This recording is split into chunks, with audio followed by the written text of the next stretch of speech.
Nageenyi fi araarri Waaqayyoo bakka jirtan hundumaatti isiniif haa baay'atu. Har'a waa'ee wangeela Waaqayyoo isin wajjin haasa'uu nan barbaada. Wangeela Waaqayyoo gaafa jennee dubbannu waan tokko akka nu hubattaniif barbaada. The Gospel of God chaanaalii jedhu irratti Amaariffaan yeroo baay'ee waa'ee wangeela Waaqayyoo barreeffamaan nan gallakkisa. Yaadota adda addaa jechuudha. Innis yaada kiyyarraa madde otoo hin taane Waaqayyoon kan na ibse kan naaf gale waa'ee Yesuus Kiristoos hojii raawwatameen haasa'aa jira jechuudha. Na waa'ee wangeela Waaqayyoo jedhee gaafa haasa'u waan tokko akka nu hubattaniifan haasa'a. Maaliifi yeroo baay'ee wangeelli namaas waan jiruuf jechuudha. Macaafa kana keessaa dubbisanii waan ofii dubbatachaa oolu. Isaan immoo waan biyya lafaa haasa'u, isaanoo biyya lafaadha. Biyyi lafaas isaan ni dhaga'aadha. Warri waaqarraa ta'e immoo waan waaqarraa dhaga'uu jedha macaafni qulqulluun jechuudha. Kanaaf yaa obboloota koo wangeela Waaqayyoo keessatti inni guddaan bakka guddaa kan fudhatu inni gaafa jettanii hojii Waaqayyoo isa fannoo irratti hojjetamee xumurameera isa jedhe. Raawwatameera isa jedhe.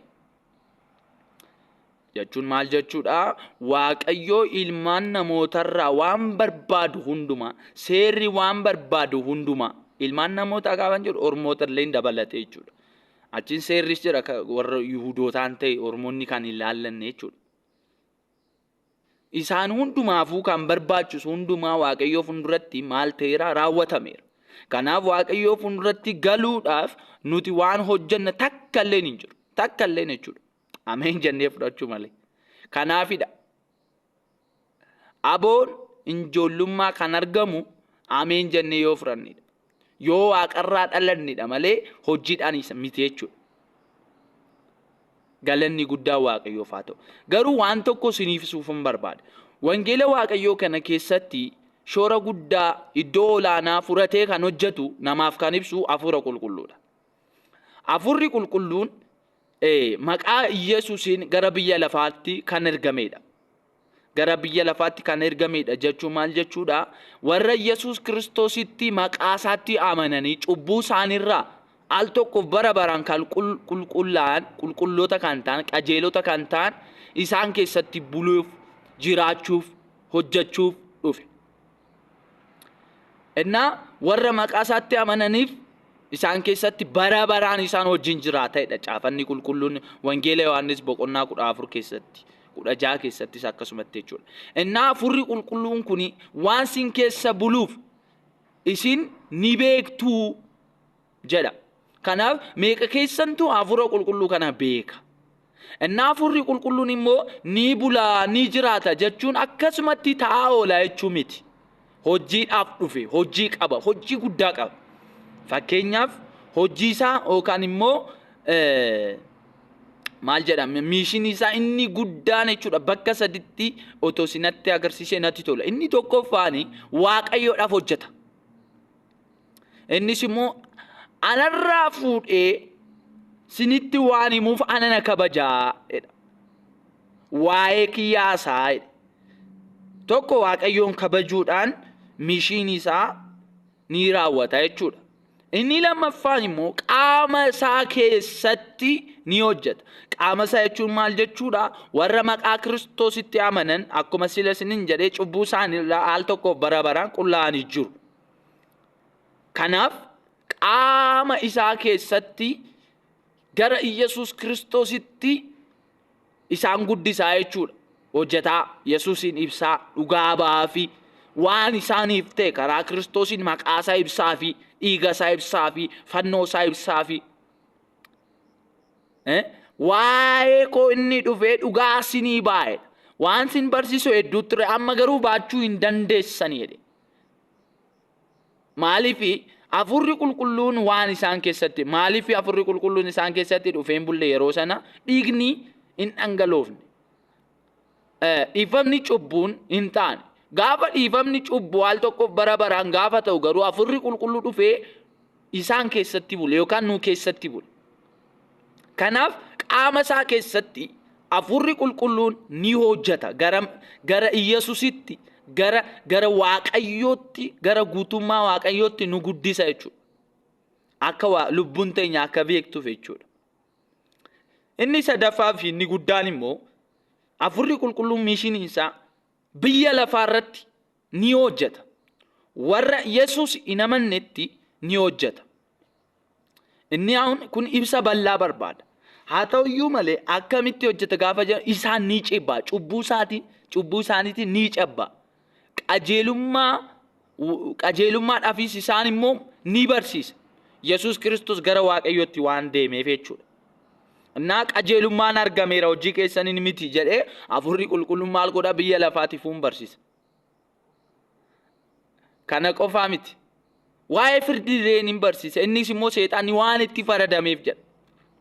Obbolo tokko waan guddaa isinitti himuu barbaada. Yeroo baay'ee gaafa waa'ee afura qulqulluu yaadnu, gaafa mishinii afura qulqulluu yaadnu, yeroo baay'ee jechuudha. Yaada dogongoraatu, barumsa dogongoraatu, lallaba dogongoraatu, dhagaa waan oolluuf natti fakkaata, yaada dogongoraa qabna. Garuu waa'ee afura qulqulluu gaafa kadhannu waan tokko namoonni gaafa kadhatan agartu. Fakkeenyaaf amma guutama afura qulqulluudhaaf gaafa kadhannu maaliif guutamnaadha inni guddaansa jechuudha. Waan tokko gochuun dura, waan tokko hojjechuu keenya dura waan tokko beekuu qabna. Maaliif? Maafan hojjedhu? Naafan hojjedhu? Maa inni faayidaansa? Jennee yaaduu qabna. Sinitti meera dura kana na hubadhaa daraa keessan. Afurri qulqulluun hojjetaa qulqulluu Waaqayyooti. Hojjechuu dhufe. Akka kiyyaatti akkanatti harka maratee taa'uu hin dhufne. Anilleen taa'an jiru yaasaan jira yaa fakkeenya isinii fudhe. Taa'uu hin dhufne afurri qulqulluun. Garuu afurri qulqulluun kan hojjetu nama faanadha. Qulqulloota faanadha. Lakkinni hunda danda'a hunda beekaa.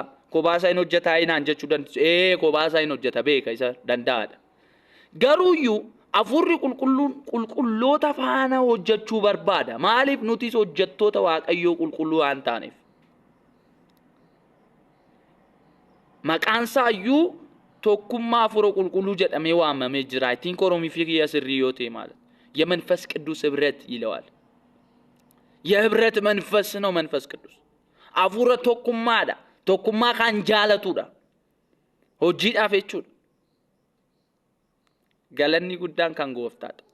Innaa waa'ee jabanamuu gaafa kadhattan, waa'ee gurra banamuu gaafa kadhattan, waa'ee guttamsuu afura qulqulluu gaafa kadhattan, waan tokko hubadhaa daraa Waaqayyo.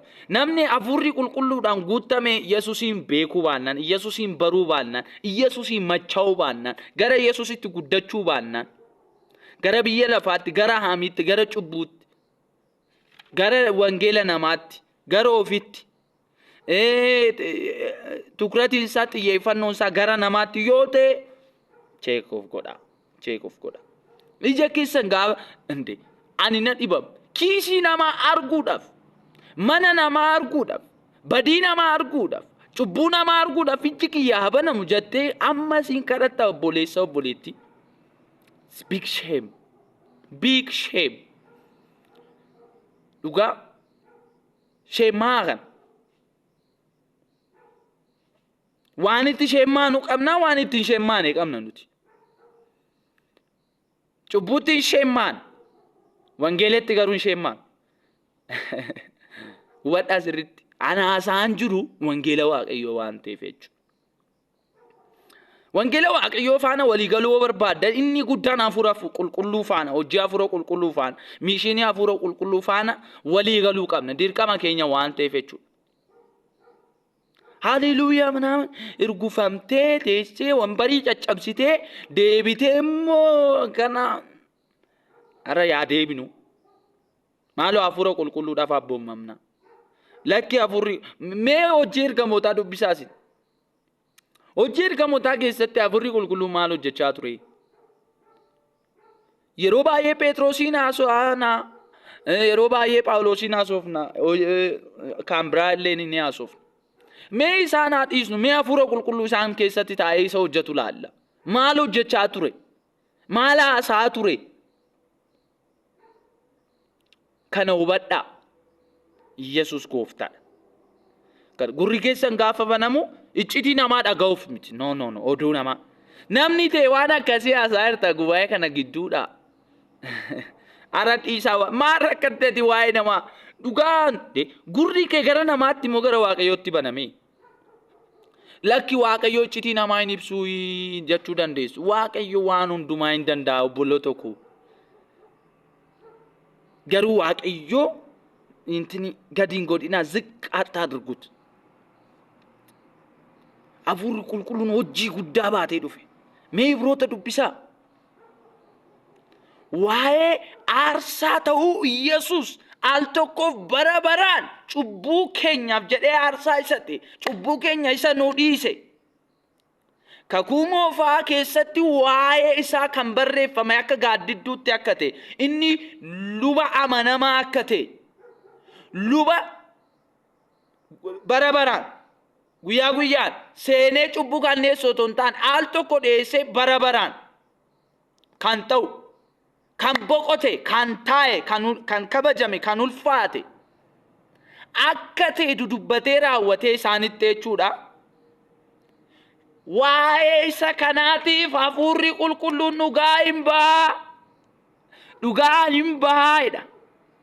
Yima sakkiraat maal dhugaa ba'a? Dhugaa kan ba'u ijaan kan arge yeroo sanitti bakka kan jiru. Hafuurri qulqulluun immoo Yesus keessa waan tureef Yesus waan ta'e hundumaa argee jira.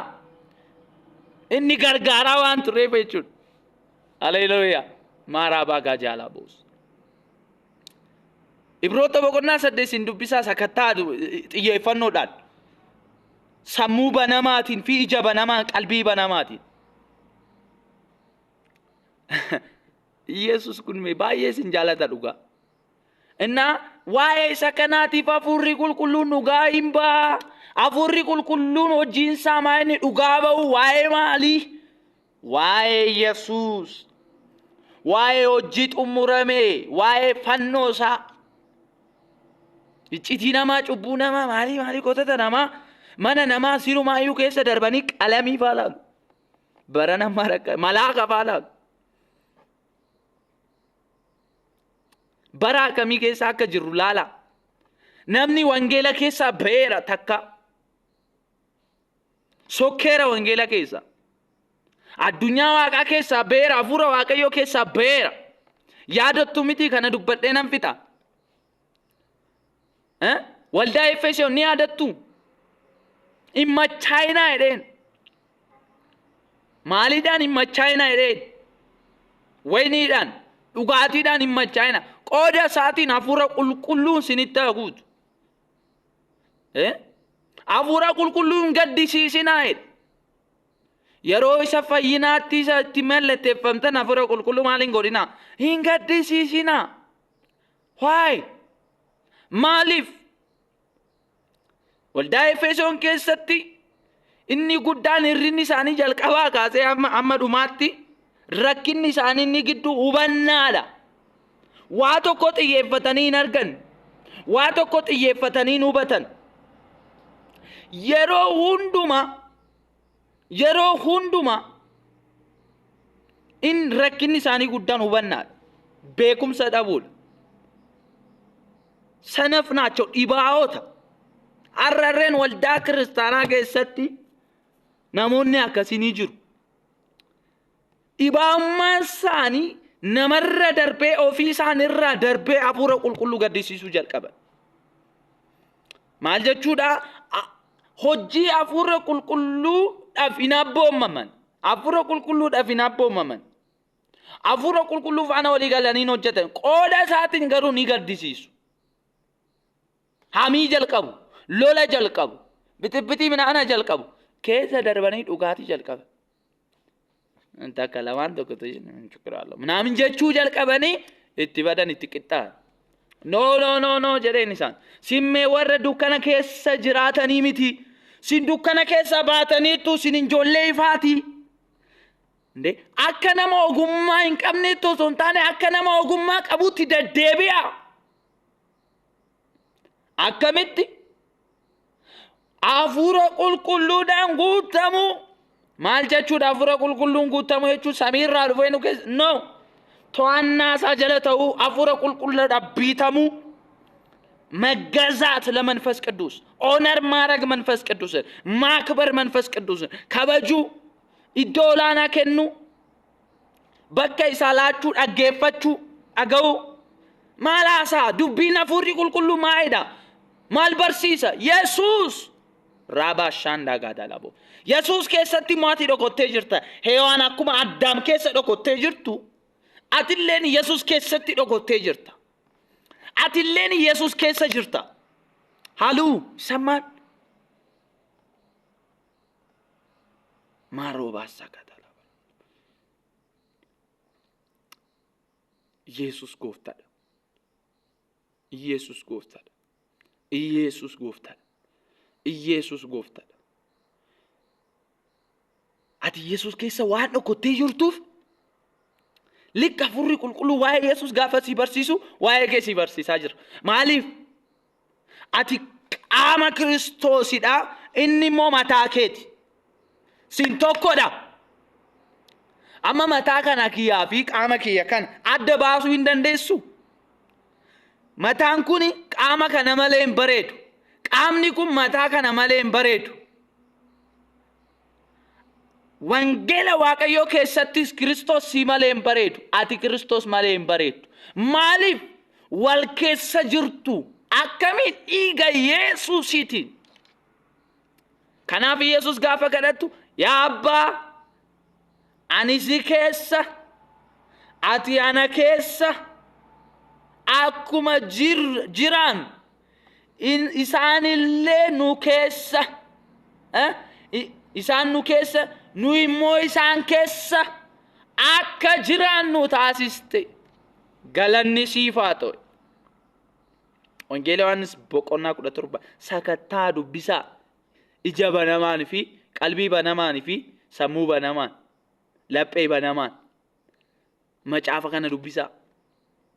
Macaafni kun kan haasa'u waan tokko waa'ee Yesuus. Afurri qulqulluu waan haasa'u waan tokko waa'ee Yesuus. Afurri qulqulluun hojii isaa bakka sadiitti. Sadanuu waa'ee Yesuus barsiisa. Sadanuu. Yesuusin barsiisa waaqa kabaja. Qaama isaa keessatti Yesuusin barsiisa. Inni barsiisaa qofa otoo hin taane immoo ባለቤትም ጭምር አባዳስ ቃመ ሳቲ ፈቹ ኑኬሰው አንጅሩ ፈቹ በየለፋ በርሲሳ ወሬ ነመን ዓለምን ያስተምራታል ይወቅሳታል ስለ ኃጢያቷ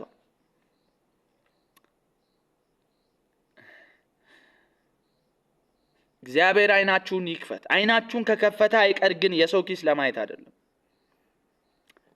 እኔ አንድ ሚስጥር ልንገራችሁ ስለ እውነት ነው ማለት ወንድሞቼ ናችሁ የጌታ መንፈስ የዛሬ አይ ቲንክ አንድ ወር ምናምን አካባቢ ወደ 2 ወር ሊሞላ ነው አንድ በጣም የምወደው አፖስቶል ታምራት በጣም በትልቅ ጉባኤ መካከል አንድ ጸሎት ጸለየልኝ በልሜ ማለት ነው በጣም እጅግ የምወደው እግዚአብሔር ሰው በጣም የምወደው ማለት እና ሄጄ ስለ አይን መከፈት ነበር የሚጸልየው የእግዚአብሔር ሰው አልኩት ስለ አይን መከፈት ከጸለይክልኝ አንድ ጸሎት ጸልይልኝ አይኖቼ ወደ ኢየሱስ እንዲመለከቱ የሰው ኪስ ለማየት እንዳትጸልይ አልፈልግም ከዛች ሌሊት ጀምሮ አይኖቼ ወደ ኢየሱስ ተከፈቱ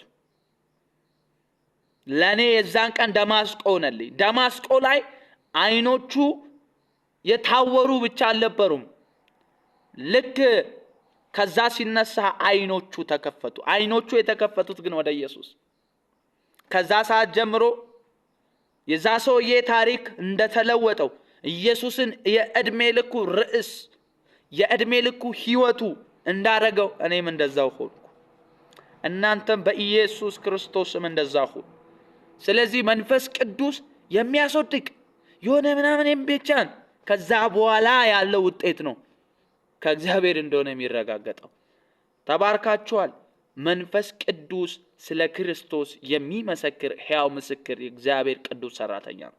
ተባርካቸው።